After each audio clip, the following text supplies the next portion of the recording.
부족한 종을 세우시고 하나님의 말씀을 증언하게 하심을 감사를 드립니다. 하나님의 말씀을 증언할 때 성령으로 말하게 하시고 오직 진실만을 말하게 하여 주옵소서. 우리가 하나님의 말씀을 받을 때에 사람의 말로 받지 말게 하시고 오직 살아계신 하나님의 언약의 말씀으로 받아서 내 마음의 신비에 새기게 하여 주옵소서. 선포된 말씀에 굴복동하게 하시고 선포된 말씀이 내 삶을 주관케 하시고 이끌고 나가게 하여 주옵소서. 이 시간 주의 성령이 강하게 역사하시고 운행하시고 기름 부어주시고 일하신 절정의 시간이 되게 하여 주옵소서. 땅의 시간과 하늘의 시간에 공존하게 하시고 땅의 사건과 반드시 하늘의 사건이 동시에 일어나게 하여 주옵소서. 이 세상과 하나님 나라를 앞당겨서 이 세상과 하나님 나라를 동시에 살아가게 하여 주옵소서. 이 예배 가운데 모세를 통해 만들었던 거룩한 관유가 한량없이 부어주시되 왕의 기름 부음이 제사장의 기름 부음이 선지자의 기름 부음이 충만하게 임하는 복되고 귀한 시간 될 수 있도록 축복하시고 역사하여 주옵소서. 우리의 예배를 받아 주옵소서. 예수님의 이름으로 기도합니다. 아멘. 할렐루야. 반갑습니다. 우리 서로 다 같이 인사하겠습니다. 주님 이 자리에 계십니다. 다시 한번 하겠습니다. 좋은 일이 일어납니다. 반드시 좋은 일이 일어나게 될 줄 믿습니다. 오늘 저는 기름 부음이 임하면 나타나는 현상들에 대해서 말씀드리려고 하는데, 그래서 하나님께서 모세를 통해서 거룩한 관유를 먼저 만들게 하신 거예요. 저렇게 30장 22절에서 29절 말씀을 보면 여호와께서 모세에 일러 가라사대 상등 향품을 취하되 액체 몰약 500세겔과 그 반수의 향기름 육개 250세겔과 계피 500세겔을 성수의 세겔대로 하여 감람기름 한 인을 취하여 그것으로 거룩한 관유를 만들되 향을 제조하는 법대로 향기름을 만들지니 그것이 거룩한 관유가 될지라. 너는 그것을 해막과 증거궤에 바르고 상과 그 모든 기구며 등대와 그 모든 기구며 분향단과 번자단과 물두봉과 받침대에 발라 그것들로 지성물로 구별하라. 물을 이것에 접촉하는 곳마다 거룩하게 구별되리라. 그래서 하나님이 거룩한 관유를 만든 다음에 기구들에 부었을 때 거룩한 지성물로 구분이 된다고 말씀하셨고, 그것을 사람의 몸에 부으면 이로부터 능력이 임하기 시작하는데 왕의 능력, 제사장의 능력, 선지자의 능력이 임하게 된다고 말씀하고 있습니다. 저렇게 30장 30절 말씀을 보면 너는 아론과 그의 아들들에게 기름을 발라 그들로 거룩하게 하고 제사장의 직분을 행하게 된다고 말씀하셨고, 열왕기하 9장 3절 말씀에 보면 기름병을 가지고 와서 그 머리에 부으며 이르기를 이스라엘 왕이 된다고 성경은 약속하고 있고, 마지막 세 번째 열왕기상 19장 16절 말씀에 보면 엘리사에게 기름을 부어 너로 대신하여 선지자의 직분을 행하게 된다고 말씀하고 있습니다. 오늘 예배에 참석한 사역자들은 반드시 하나님께서 눈에 보이지 않지만 모세를 통해 만들었던 관유를 우리 육체 가운데 부어주실 때 오늘 본문의 말씀대로 머리에 있는 보배로운 기름이 수염 곧 아론의 수염에 흘러서 그 어깨까지 내림 같고 홀몬의 이슬이 시온의 산들에 내림 같도다. 여호와께서 거기서 복을 명령하셨나니 곧 용색이라고 하신 하늘에 속한 내가 주는 것은 세상에 주는 것과 같지 아니한 하늘에 속한 신령한 복이 임하게 될 줄 믿습니다. 할렐루야. 그래서 이게 성령의 기름 부음이 임하면 우리가 모든 것을 알게 되는 거예요. 요한일서 2장 20절 말씀에 보면 너희는 거룩한 자에게서 기름을 부음을 받고 모든 것을 알게 된다고 말씀하셨고, 요한일서 2장 27절 말씀을 보면 너희는 주께 받은 바 기름 부음이 너희 안에 거하나니 아무도 너희를 가르칠 필요가 없고 오직 그의 기름 부음 너희에게 모든 것을 가르치며 또 참되고 거짓이 없으니 너를 가르치신 그대로 주 안에 거하는 방법을 우리가 깨닫게 된다고 말씀하고 있습니다. 제가 어제 저녁에 본문 말씀을 선택한 고린도서 1장 20절에서 22절 말씀에 보면 하나님의 약속의 말씀을 얼마든지 그리스도 안에서 이해가 되니 그런즉 그런 말미암아 우리가 아멘하여 하나님께 영광을 돌리게 되느니라. 너희를 우리와 함께 그리스도 안에서 견고케 하시고 우리에게 기름을 부으시는 하나님이시니 저가 또한 인치시고 성령을 보증으로 우리 마음에 주셨다고 말씀하고 있어요. 이것을 기록한 사도 바울이 그만큼 하나님 앞에 기름 부음을 충만히 받아서 사역했다는 것을 우리가 그의 서신서를 통해서 알 수가 있습니다. 그래서 우리가 기름 부음이 임하면 바울에게 역사하셨던 능력이 우리에게 임해서 바울보다 더 큰 사역도 우리가 감당할 수 있도록 하나님께 만들어주기 위해서 우리를 예배의 자리로 불러주시고 성령과 능력으로 기름 부어 주신다는 것을 여러분들이 말씀을 통해서 깨달아 알아야 할 것입니다. 그래서 우리가 기름 부음이 임하면 나타나는 현상 여러 가지가 있지만 어제는 쓰러지는 것에 대해서 말씀드렸어요. 이 두 번째는 기름 부음이 충만한 사람들 옆에 가면 왕의 냄새가 나요. 생명의 냄새, 하나님의 냄새, 우리 주님의 냄새가 나는데 시편 45편 8절 말씀에 보면 왕의 그 모든 옷은 모략과 침향과 육개의 향이 나느니라. 다시 말해 출애굽기 20장 22절에서 29절에 모세를 통해서 만들었던 거룩한 간유의 냄새가 난다는 거예요.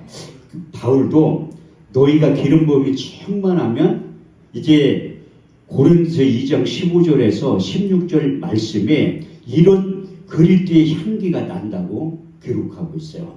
우리는 다 구원을 얻은 자들이나 망하는 자들이나 하나님 앞에서 그리스도의 향기니 이 사람에게는 생명으로조차 생명에 이르는 냄새가 나고 저 사람에게는 사망에 이르러 사망에 이르는 냄새가 난다고 말씀하고 있어요. 제가 신림동에 사는데 신림역 바로 옆에 보면 그 무당촌이 있어요. 거기 가면 흑암의 냄새가 나. 누가 봐도 그 영안이 열리지 않은 사람들이 봐도 그 흑암의 냄새가 난다는 거예요. 그것보다 더 심한 데가 제가 일본에 갔을 때하고 태국에 갔을 때 공항에 딱 내리는 순간에 엄청난 흑암의 냄새가 나더라고요. 그건 아프리카 짐바브웨에 갔을 때도 마찬가지고 그 남아프리카 공화국에 갔을 때도 마찬가지. 그 이유가 뭐냐면 우상이 너무나 심해하기 때문에 그래요. 그래서 저도 신방 오라고 해서 믿지 않는 집에 가면 아파트는 진짜 깨끗해.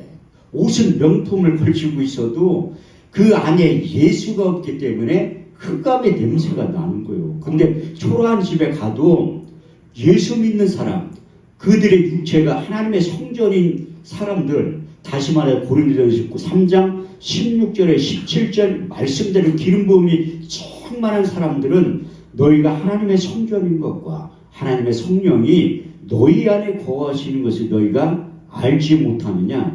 누구든지 하나님의 성전을 더럽히면 하나님이 그 사람을 멸하시리라. 하나님은 거룩하니 너희는 그러하니라. 제가 여기 왔을 때도 사모님 옆에 처음에 이렇게 대화하고 이렇게 하면 저분이 진짜 향수를 비싼 거 쓰나? 내가 이렇게 처음에 왔을 때 느꼈는데 내가 알고 보니까 저분이 기름 부음이 충만해서 왕의 냄새, 하나님의 냄새, 생명의 냄새가 나는 거예요. 근데 매일 나면 얼마나 좋겠어. 날 때 있고 안 날 때 있다는 거예요. 그 우리가 착각 속에 사는 게 뭐냐면 우리가 연세가 들수록 냄새가 많이 나가지고 이게 향수를 뿌리잖아요. 그 향수도 이게 비싼 거 뿌려야지 싸구려 뿌리면 차라리 안 뿌리는 게 낫다니까요. 제가 아프리카 처음에 갔을 때 흑인들이 자꾸 내 얼굴을 만져봐. 그래 몸도 이렇게 자꾸 만져본 이유가 뭐냐면 나한테 냄새가 난다는 거야. 그 문양 목사님이 이 며칠 같이 먹고 자고 같이 하니까 한 목사님은 씻는 걸 못 봤대. 아니 먹을 물 터면 어떻게 씻고 그냥 물티슈로 닦고 마는 거지. 양치질만 하고.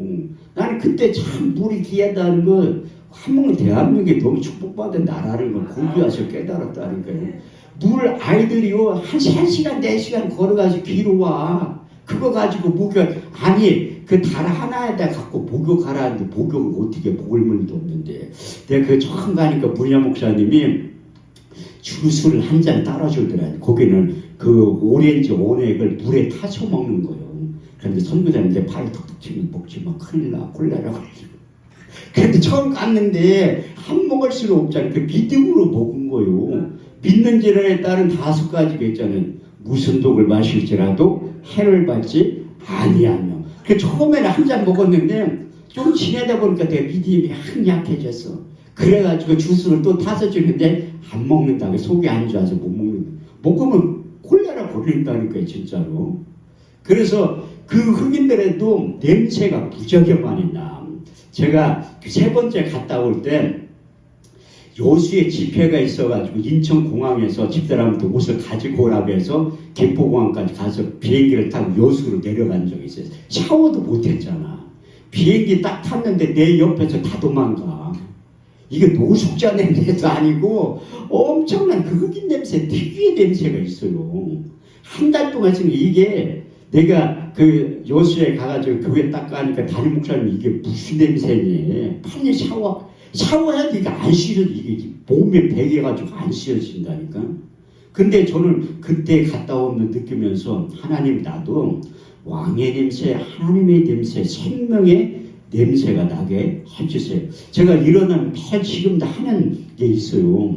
거울 보고 누가 봐도 목사처럼 보이게 해달라고 기도하는 거예요. 내가 얼마나 인상이 안 좋으면 그런 기도를 하겠어요. 근데 기도를 하면 할수록 선한 인상으로 하나님이 만들어 주시더라고요. 그래서 그 하나님 냄새 나도록 하나님 앞에 기도하는 거예요. 성경에 써 있잖아요. 왕의 냄새, 하나님이. 바울도 그 고린도 후서 2장 15절에 16절 생명의 냄새가 난다고. 그 흑암의 냄새가 쏘는 것은 자기의 또 그런 냄새가 나타나는 거예요. 그래서 하나님을 가까이 하면 하나님의 속성이 나타나게 돼 있어요. 닮아가면. 그런데 그것뿐만 아니라 이제 그 하나님이 기름 부음 임하면 깊게 잠들게 하실 때도 있다니까. 저도 사역 가운데 이렇게 사역하면 코 골면서 한참 동안 자고 일어나서 기분이 너무 상쾌하다고. 그런데 이제 꿈을 통해서도 하나님이 말씀하시는 거예요. 민수기 12장 6절 말씀을 보면 환상을 통해서 알리기도 하거니와 꿈을 통해서도 말씀하시는 거예요. 그래서 다니엘이 하나님을 만났을 때 그 하나님이 다니엘을 힘이 쭉 빠지게 한 다음에 깊게 잠들게 하신 거예요.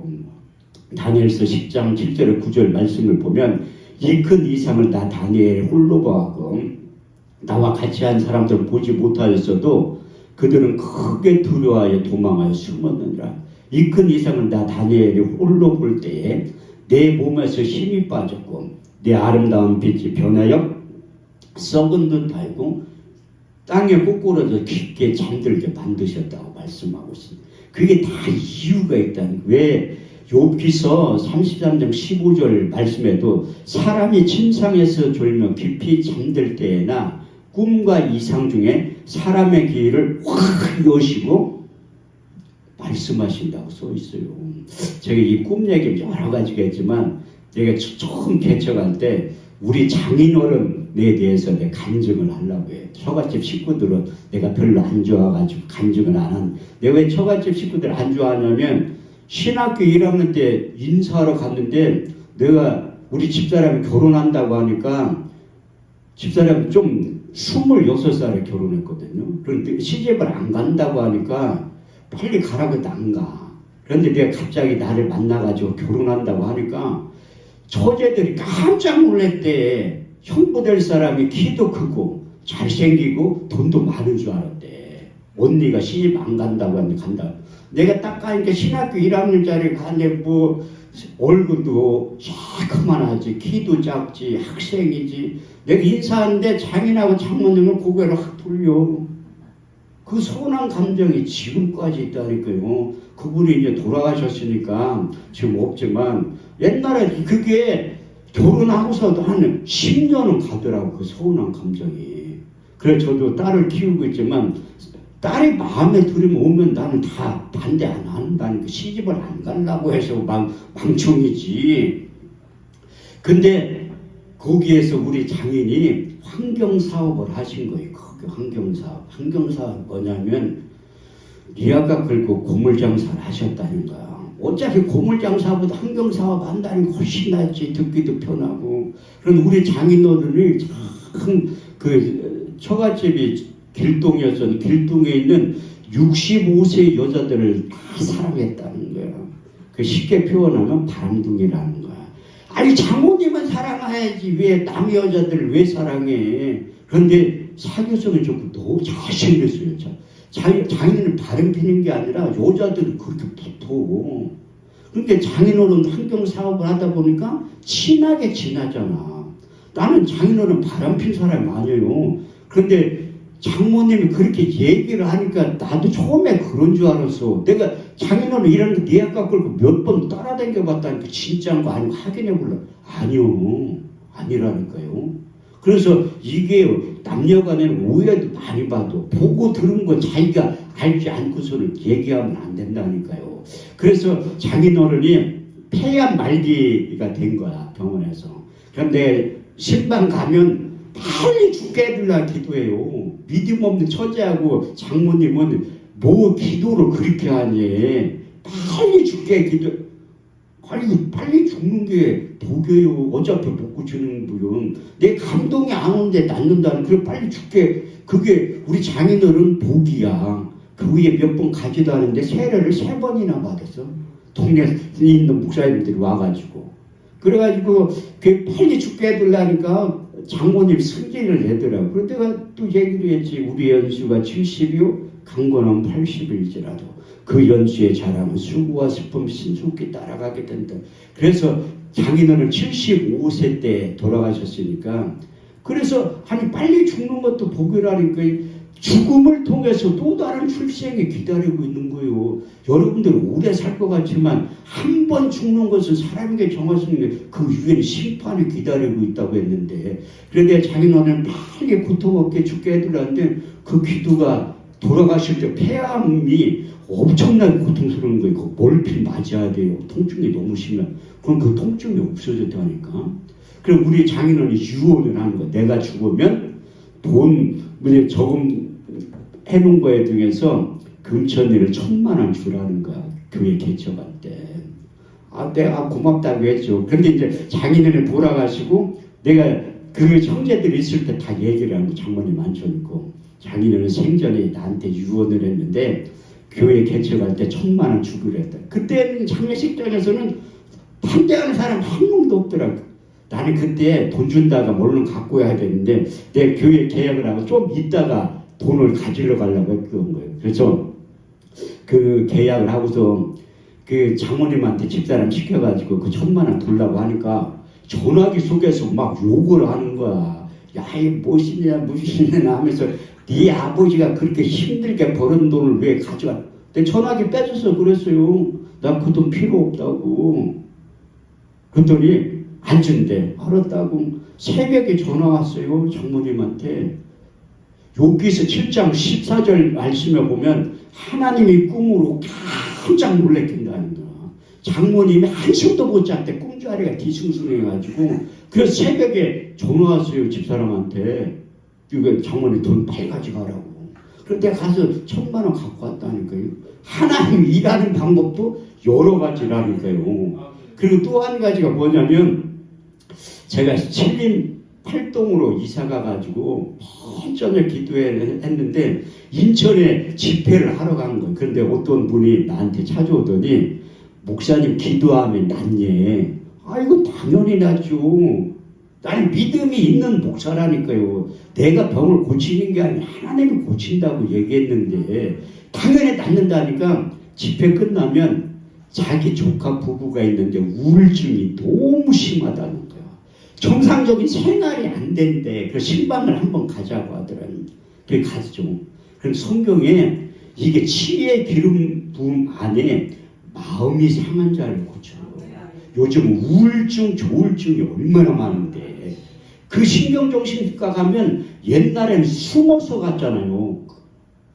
요즘은 20대, 10대 애들이 수두룩해요. 나이 먹은 사람들보다. 저도 신방 가느라고 어떤 아이 데리고 신경정씨가 간 적이 있는데 깜짝 놀랐어. 그렇게 아이들이 옛날엔 정신병이라고 지금 아니라니까 신경정신과 다니는 애들이 그렇게 많더라고. 그래서 이사야 61장 2절 말씀을 보면 기름 부음이 임하면 마음이 상한 자를 고치며 희락의 기름 부음이 들어가면 마음이 슬픈 자를 위로하신다는 거예요. 시편 104편 15절 말씀을 해도 얼굴을 윤택하게 하는 기름과 마음을 힘있게 하는 양식을 주신다는 거예요. 그래서 잠언 17장 22절 말씀을 보면 사람의 마음의 즐거움은 양약이 되고 심령의 근심은 뼈를 마르게 한다는 거예요. 그 마음의 즐거움 양약이라는 게 이 히브리 원문에 보면 파르페거든요. 그게 여호와 라파의 뜻과 동요라는 거예요. 그래서 마음의 즐거움도 하나님이 고치신다는 거예요. 저렇게 15장 26절 말씀을 보면 너희는 너희 하나님 여호와의 말씀을 청종하고 나의 보기에 의를 행하며 내 계명의 길을 기르고 내 모든 규례를 지켜 행하면 내가 애굽 사람들이 내린 질병에 하나라도 내리지 아니하리니 나는 너희를 치료하는 여호와 하나님이라. 그래서 마음의 즐거움은 양약이라는 그 단어하고 그 치료의 하나님, 라파의 하나님과 똑같은 의미를 가지고 있다고 하더라고요. 그래서 제가 그 집에 신방을 간 거예요. 신방 가니까 문도 안 열어줘. 딱 들어가니까 가관이야. 남자는 홀딱 먹고 팬티만 입고 오락만 하고 있어. 요새 안에 누워가지고 있고. 그래서 제가 잘하는 거 있잖아요. 예배 드리자고. 뭘 예배를 드려. 우리 집사람하고 거기 같이 간 집사람하고 셋이 예배를 드렸지. 그런데 하나님이 감동이 오니까 여기 또 6개월 가서 예배를 드려주라는 거야. 아니 우리 교회 교인도 아닌데 우리 교회 교인도 신방도 잘 안 가는데 저는 오라고 할 때만 가고 저는 강요 안 해요. 오라고 하면 가고 내가 먼저 신방한다고 한 적 한 번도 없어.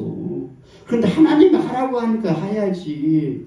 그 다음 주부터 일주일에 한 번씩 가는데 그 집사님 안 오면 문도 안 열어줘.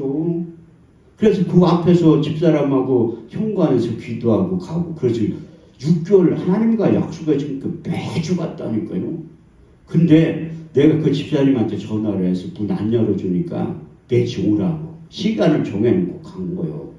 예배자에 참석 안 하는데 이게 그래서 예배를 잘 드려야 되는 이유가 거기는 안 되는 것 같아도 듣는다니까요.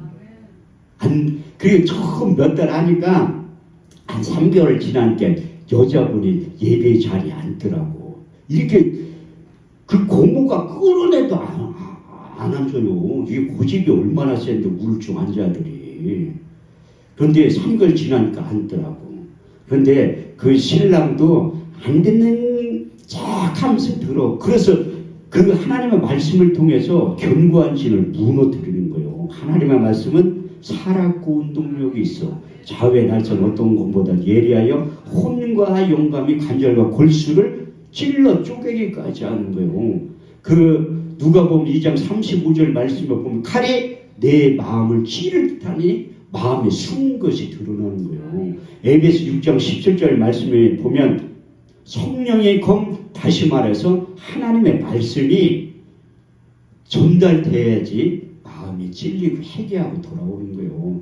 하나님의 영으로 감동된 사도들이 나가서 복음을 전할 때 저희가 이 말을 듣고 마음에 찔려 베드로와 또 다른 사도들에게 물어가라되 형제들아 우리가 어찌할까 하거늘 베드로가 가로되 너희가 각각 회개하여 예수 그리스도의 이름으로 세례를 받고 제사함을 얻어라. 그래하면 성령을 선물로 받으리니 이 약속은 너희와 너희 자녀와 모든 본될 사람 곧저 우리 하나님을 얼마든지 부르시는 자들에게 하신 것이라. 그래서 계속 6개월째 예배를 드리니까 다 예배 자리에 앉은 거예요. 그래서 계속 기도해주고 예배 드려주고 이렇게 하니까 8개월째 되는 날 교회에 나간다고 하더라고. 그럼 우리 교회 오야지. 여의도 순복음교회 다녀. 그래도 저는 기쁜 거야. 우리 교회는 아무도 하더라도 그 여의도 순복음교회 이 간 것만 해도 감사하죠. 그 일이 있은 후 한 달 만에 제가 어제 간증했던 그분이 와가지고 5천만 원 헌금해 준 거예요. 그래서 적은 일에 충성해야지 하나님이 큰 일도 맡기는 거예요. 그 우울증 환자 부부가 완쾌된 다음에 저희가 큰 선물을 줬다니까요. 나는 그걸 평생에 잊어먹지를 않아. 너무 큰 선물을 받아가지고 참기름 2병 받았어요. 참기름 2병.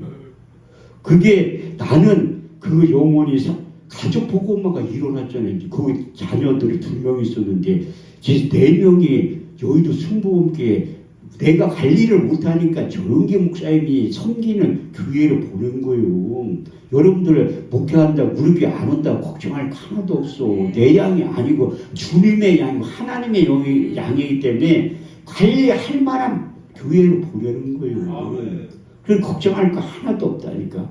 근데 이 일이 있고 나서 하나님이 저에게 지혜와 계시의 영을 줬다는 거 확실히 야, 의사도 못 고치는 거, 이 하나님이 예배를 통해서 고치는구나. 그래 난 그때 예배 중에서는 알고 출애굽기 20장 24절 말씀을 하나님이 경험시킨 거예요. 내게 돛단을 쌓고 그 위에 너희 양과 너희 서로 번제로 화목제를 드려라. 물은 내 이름을 기념하는 곳에 내가 강림하여 복을 주리라. 그래서 예배를 드리면 속사람이 강건해진 거예요. 잠언 18장 14절 말씀에 보면 사람의 심령이 강하면 능히 그 병을 이기려니와 심령이 약하면 누가 그것을 일으켰느냐. 그래서 우울증 환자, 조울증 환자는 예배의 자리로 끌어내야 돼요. 듣든 안 듣든 계속 예배 드리면 하나님이 속사람을 강건하게 하는 거예요. 그러니까 에베소 4장 13절에 14절 말씀대로 삶의 변화가 일어나게 되는 거예요. 우리가 하나님의 아들을 믿는 것과 아는 일이 하나가 되어 온전한 사람을 이루어 그리스도의 장성한 분량이 충만한 데까지 이르려니 이제부터 우리가 어린아이가 되지 않냐요 사람의 계술과 간사한 유혹에 빠져 온갖 교훈과 풍주에 밀려 요동치 않게 하려 하시느니라. 그래서 하나님이 저에게 나에게 이제 지혜와 계시형이 임했구나 그렇게 생각을 한 거라는 게 저는 그냥 말씀만 전했지 능력이 하나도 안 나타나던 목사 중에 한 사람인데 하나님이 너무 내가 불쌍하니까 그런 거 능력 나타나는 것도 하나하나 가르쳐 준 거예요. 내가 우리 주님을 인격적으로 독대했을 때 말 잘할 수 있는 능력도 주시고 내 말과 내 전담이 지혜를 권하는 말을 하지 아니하고 다만 성령의 나타남과 능력으로 하여 너희 믿음이 사람의 지혜에 있지 않고 하나님의 능력 가운데 있게 하려 하였노라. 그런데 성남에서는 능력이 하나도 안 나타났다니까요.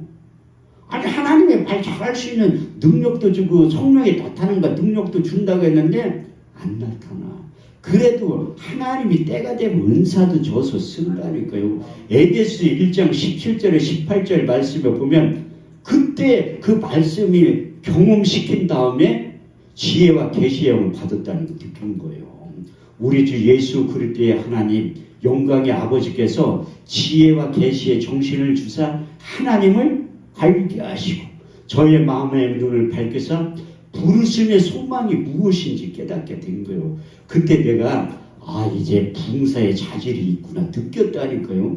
나는 일반 목회만 해가지고 빨리 교회 부흥시켜서 일반 목사로서만 살려고 했던 거예요. 근데 하나님이 제가 목사 한 수 받자마자 토요일날 받았는데 월요일날 큰데 나를 하나님이 세운 거예요. 그때 처음으로 외부 집회 가가지고 제가 강사료를 3천만 원 받았어요. 40분 설교하고. 그래서 하나님이 그렇게 너를 앞으로 봉사 쓴다고 했는데 하나도 안 믿었다니까요. 제가 고등학교 3학년 때 부흥에 참석해서 김원성 목사님이 나 잡아주려고 너 앞으로 목사가 될 것이고 훌륭한 봉사가 될 하나도 안 믿었다니까. 근데 시간이 지나니까 그 예언의 말씀이 성취가 되더라고요. 하나님이 택한 것은 아무리 도망가도 그 영역으로 끌고 오게 돼 있어요. 고생하지 말고 빨리 순종하셔야 돼. 불순종하는 분들 계시면. 그래서 순종이 제사보다 낫고 듣는 것이 수령의 기름보다 낫다고 성경에 쓰여 있는 거예요. 그래서 이제 지혜와 계시의 영이 임했는데, 아니 그 영이 임하면 예언을 말하게 되는 거예요. 그 예언이 무엇인가 하면 보고 들은 것을 받아서 전하라고 얘기하고 있습니다. 베드로서 1장 20절에 22절 말씀에 보면 경의 예언은 사사로이 풀 것이 아니니 오직 성령의 감동하심을 입은 사람들이 하나님께 받아서 말함이라. 이게 진짜 예언. 우리가 성령의 9가지의 은사 중에 언어의 은사 3가지가 있어요. 그건 예언, 방언, 통역의 은사가 언어의 은사라고 하는데, 근데 예언자들이 거의 대부분이 제가 볼 때는 에스겔서 13장 1절에 3절 말씀에 있는 대로 보고 들은 것이 없이 자기의 심령을 따라 생각나는 대로 예언을 말하는 거예요. 그것은 제가 그 인위적으로 예언을 한다면 저는 말씀이 조작이 됐잖아요. 이 저도 목회를 한 20년 하니까 눈치가 500단 된다니까. 얼굴 보면 알지. 성경 말씀 착착 떠올라. 내가 이 말씀 딱 전하면 되겠다. 그렇게 하면 그건 내 생각 속에서 나는 거지. 보고 들고 받은 게 없다니까요. 그게 고지 예언자라고 성경에 써 있어요. 너희가 두엉큼의 무리와 두어주와 떡을 하여 보고 들은 것이 예언하는 자는 화가 있는다고 써있다니까요. 그래서 제가 예언 안 하는 거예요. 저도 기도원 하는 거 사람들은 전화가 목사님은 거기 기도원이죠. 예, 예언 기도 해주나요? 아니 나 못해요. 무슨 기도원 원장 예언 기도. 아니 인위적으로 하면 잘하죠. 제가 바울 성전에서 할 때 400명을 기도해 줬었는데 저기 독립문 가서 현직 의사가 예언 기도 해주는데 내가 거기서 안수기도 하니까 야 용하다 용해. 아니 저쪽 동네에서 그게 자기 기도 제목을 다 맞춘다는 거예요. 그 예언이 하나님의 말씀이 예언이라니까. 그거 안에서 하나님 다 움직이는 거예요. 그래서 뭐 사람들의 예언기 난 잘 믿지도 않아요. 그런 거. 그 의사 선생님 나한테 또 예언 기도를 해준대. 나 그거 싫다고 그랬더니 한 번 받아봐. 저 똥똥해서 뭐 의사가 그런 얘기를 한 번 받아.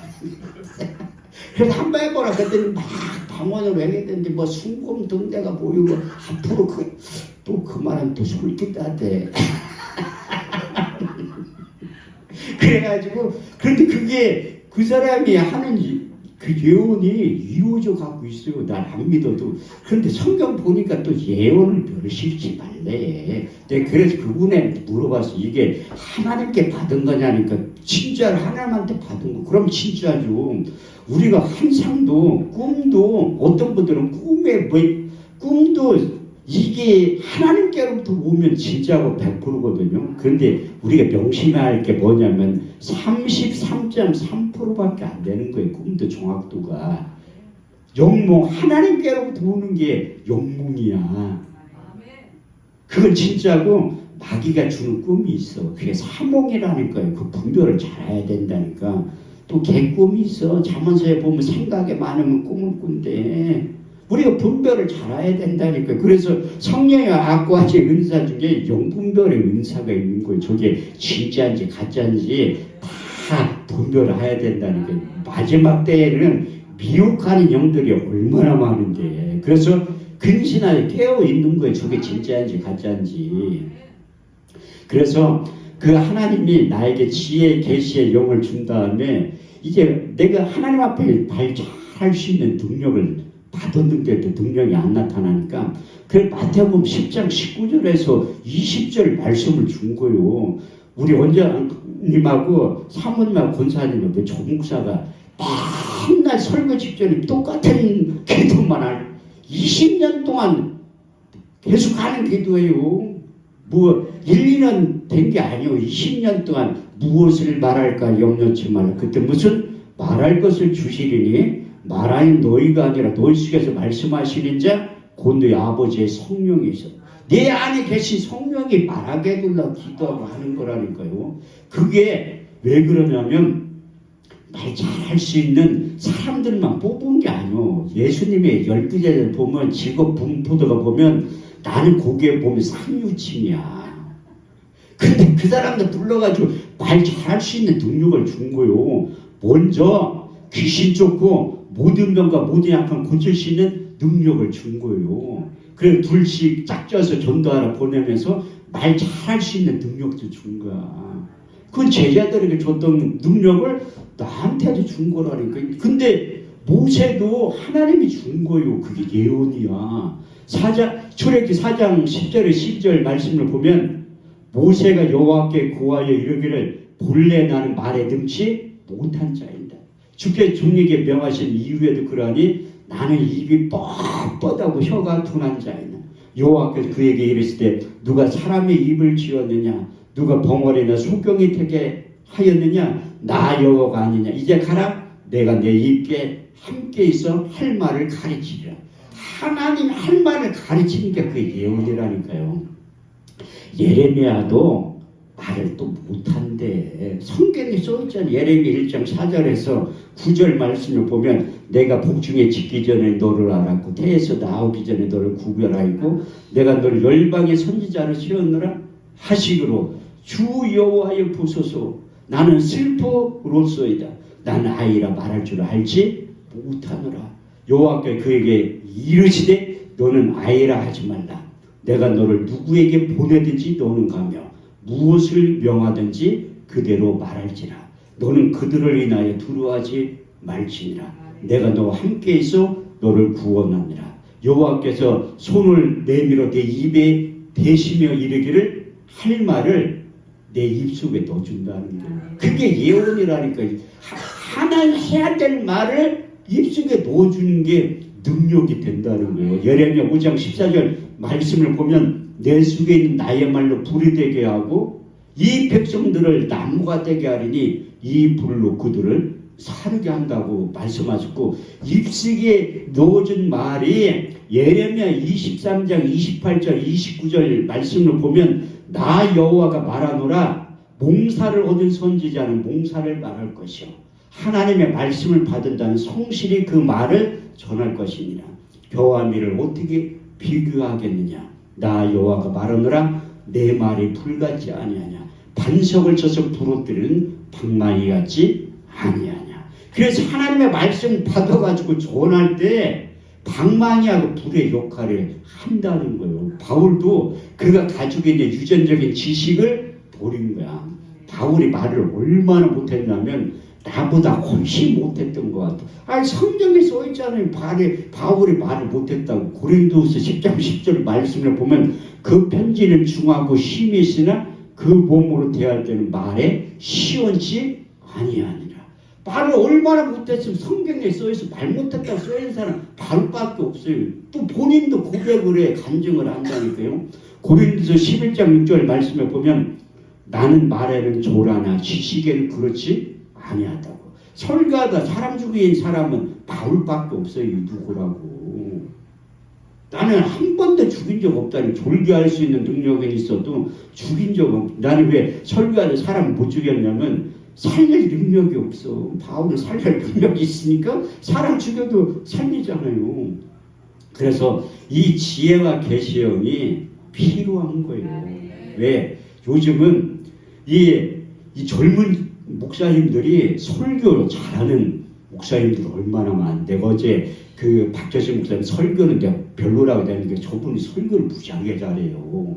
그런데 더 분발하라고 내가 잘한다고 칭찬만 하면 저분이 준비를 게을리할 ገብ이 별로라고 한 거. 진짜 저분이 설교하면 금방 예수님이 와서 다 할 것 같아. 그게 능력이라니까.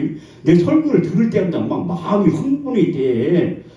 내가 눈 감고 기도할 때는 똑같다. 눈 감고 기도하면 다 돼. 눈 뜨면 현실을. 저번 설교 들으면 금방 뭐 우리 기도원 20억짜리 사고 또 하나 또 샀어. 설교 들으면. 그게 능력이라니까. 예수님도 내가 볼 때는 내가 믿음이 없을 때 고등학교 3학년 때 예수님 말하는 거 보면 사기꾼이야. 말도 안 되는 얘기를 하는데 말도 안 되는 얘기가 현실로 나타나는 게 예수님의 능력이에요. 목사들은 저런 혀의 권세가 있어야 돼.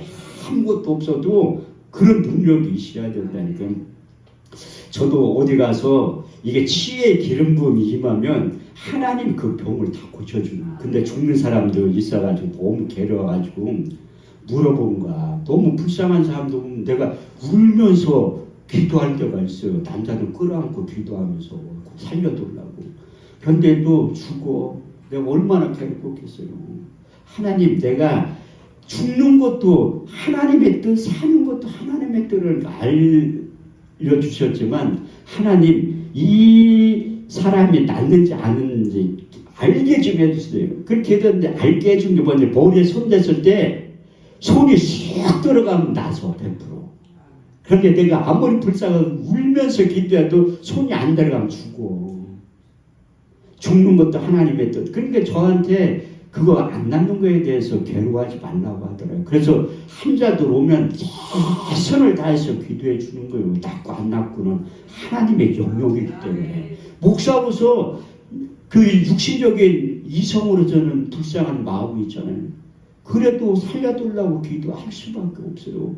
하나님이 데려가는 것도 하나님의 뜻이고 살리는 것도 고치는 것도 하나님의 뜻이지만 그래도 나는 최선을 다해서 성경에 써있기 때문에 돈 많은 사람만 많이 기도하고 없는 사람은 조금 기도하는 그거 아니에요. 주님의 심정을 가지고 있으면 우리 주님께 저에게 너는 스승으로서 복해하지 말고 아비의 심정을 가지고 사역하라고 하기 때문에 제 안에. 그런데 저는 제가 육신적으로는 돈 많이 나한테 잘하는 사람은 좋지. 그런데 주님의 심정이 있기 때문에 주님의 시각으로 보게 만드는 거예요. 그래서 목사도 하나님이 다 만들어서 쓰는 거야. 그래서 치유의 기름 부음에 대해서 제가 지금 말씀드리려고 했는데 목사들은 치유의 기름 부음에 대해서 좀 아셔야 돼요. 왜? 하나님이 병든 사람에게 손을 얹은즉 낫게 한다고 말씀하셨잖아요. 그래서 우리는 건강하게 하나님이 정해놓은 수명까지 살기를 원하시는 거예요. 그래서 구약시대에 오래 하나님의 사람들은 그 수완이 차서 열조에게로 돌아간다고 표현하고 있어요.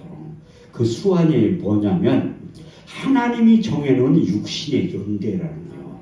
출애굽기 23장 25절에서 26절 말씀을 보면 너희는 너희 하나님 여호와를 섬겨라. 그럼 내 양식과 물에 복을 내리고 너희 중에 병을 제하리니 내 날에 낙태하는 자가 없고 잉태치 못하는 자가 없을 것이라. 내가 너희 날수를 채우리라. 사도행전 17장 26절 말씀을 보면 인류의 모든 족속을 한 혈통으로 만드사 온 땅에 거하게 하시며 저희의 연대를 정하시며 거주의 경계를 하나셨다고 말씀하고 있어요. 그 신학적인 표현은 저희의 연대라는 거예요. 지금 우리의 평균적 수명이 시편 90편 10절 말씀을 보면 우리의 연수가 70이요 강건함 80일지라도 그 연수의 자랑은 수고와 슬픔뿐인 신속기간이 우리가 날아가거든. 그래서 제가 연수에 많이 있는 분들 교회에 가서 이거 하니까 시험 든 분이 있더라고. 그래서 내가 신명기